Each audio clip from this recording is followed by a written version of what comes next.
Alright, so welcome back to the Grow Family Network, and today we're going to harvest just a few elderberry flowers, and we're going to show you how to regrow these things. I think now is the time that if you're thinking about growing elderberries or looking for elderberries, here in our neck of the woods is actually like it's an invasive weed really. Um, if you grow these, I would tell you, in order to be able to manage them, don't put them by a fence line. You kind of want to have it out in the middle of your yard, somewhere where you can cut around it, everything that you don't want coming up, because eventually, if you put it by a fence line, these little things will start coming up everywhere, and you won't be able to eradicate them from by a fence. But out in the open, you actually can control them. You can cut that down and keep the grass cut, and it'll still be there, but it probably over time it'll die down. What I want to show you today is we're going to harvest some of these flowers first. It's not the optimal time now, but I thought to do this video because I don't want to do it a little late, and about time it's time to actually start really harvesting. By the time you see this video, it'll already be too late. So we're doing it a little bit early just to show you, and you can come in here and see how you kind of want to wait till this little thing kind of buds out or flowers out. You can see the little flowers, and these are not flowering out right just yet, but you could still take this one, and I'll show you. Let me get another one up here. Just say like this one here. As you can see that some haven't kind of budded out, but you actually, if you wanted to, you can kind of get in here, see if I can get this thing opened, and cut off just the ones that are flowering and leave the other ones. And this is actually just the easy method. I went in a store one time and these things cost $9.99 a pound for these little flowers. And once you get this off the tree, you can go do your little washing thing, kind of wash them out a little bit. But for the most part, you can just take this and put it in like a cardboard box. What I like to do is I like to put them in the paper bags, and just leave it in a brown bag for a month. Once you take it out the brown bag, it's done. It's ready for, actually it's ready to use for a tea. And you can look up elderberry syrups, elderberry flowers, and what it's used for. Generally it's used for just like cold and flu season, but it does actually make a nice tasting tea to me, so I kind of like it. They'll say she sees another one over here, and you can see how it's flowering. Still not fully full, but you can go ahead on it. Like I said, you can take this one. Let's say if I took this one, and you can still wash it out and cut off the ones that's been flowered and just discard the rest of them, because as you can see behind us, we have plenty of them. We're going to have plenty of them. You don't want to, unless all you want is elderberry flowers, then when they flower out, you can take them all. But if you want the actual elderberries, then these flowers, after they're opened up, then they're going to close up, and then they'll turn into the elderberries. Then you can make the elderberry syrup. So you kind of got both ways on here. You got the tea, wait a little while longer, then you got the elderberry syrup, or the berries to make the syrup with. What I'm going to show you today is how these things can actually, you don't have to wait for them to seed and all that. If you're passing on side the road and you see a bush right about now that looks like this, 9 times out of 10 it's going to be the elderberry plant. And you can just basically take a cutting, and this is super easy. We just had some good rain, so this is gonna make this, should be a little bit easier than if it hadn't rained. And all you want to do is just take this little stick. This stuff doesn't matter. I'm just cutting it just to cut it. So I can take all of these and push them in the ground. That's probably what I'll show you how. Basically, take a stick.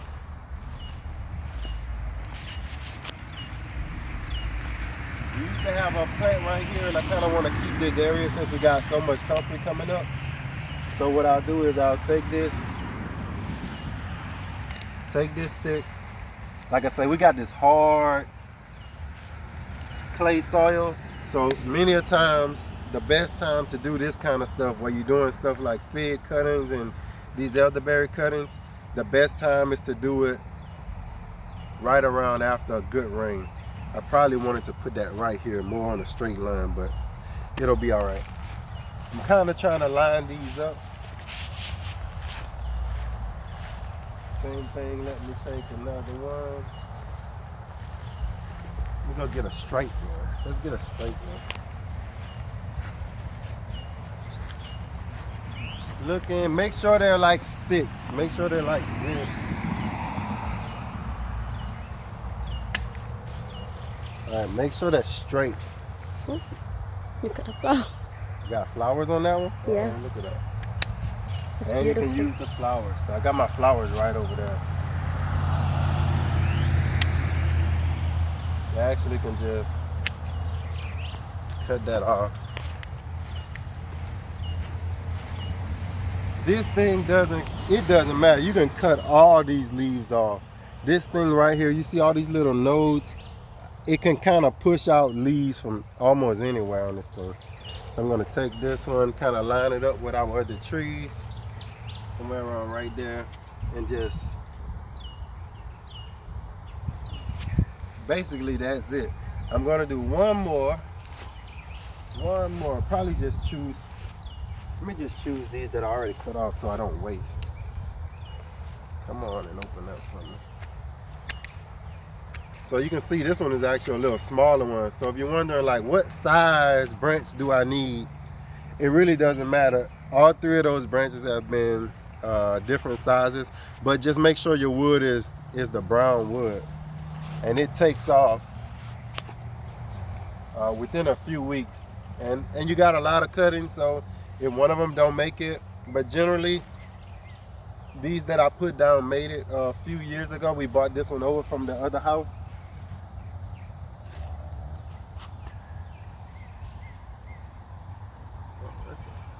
That's a hole right there.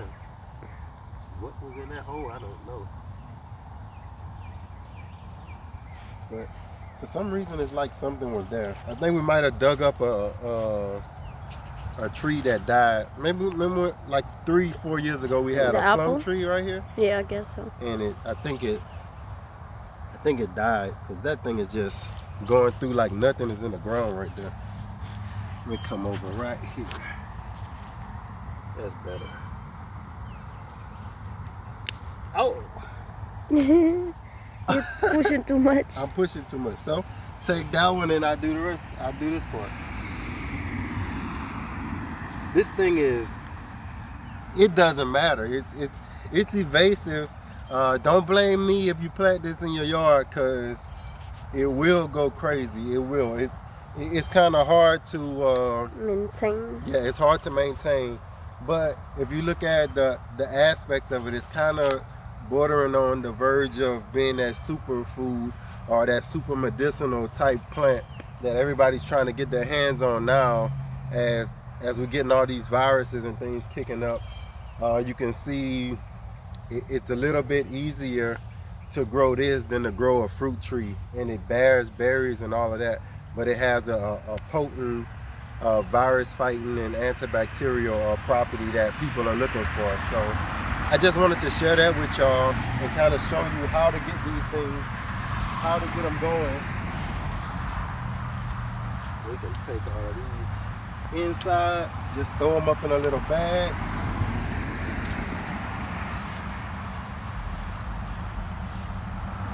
Same thing, looks good. Same thing, just take off this, get a little washing on it.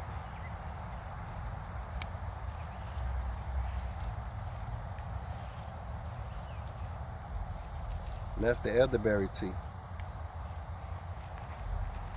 So remember, the tea comes from the flowers and the syrup comes from after the flowers turn into the berries. They say don't eat the green berries. When you see them green, don't eat them. Only eat the dark black berries, because the green berries is supposed to be poisonous. So stay away from the green berries, and you'll see that the birds stay away from the green berries as well. When they turn black, The birds will have them all over your yard. They'll just eat them like crazy. They don't mess with the green ones either, so I'm sticking with the birds. Thank you for watching the Grow Family Network.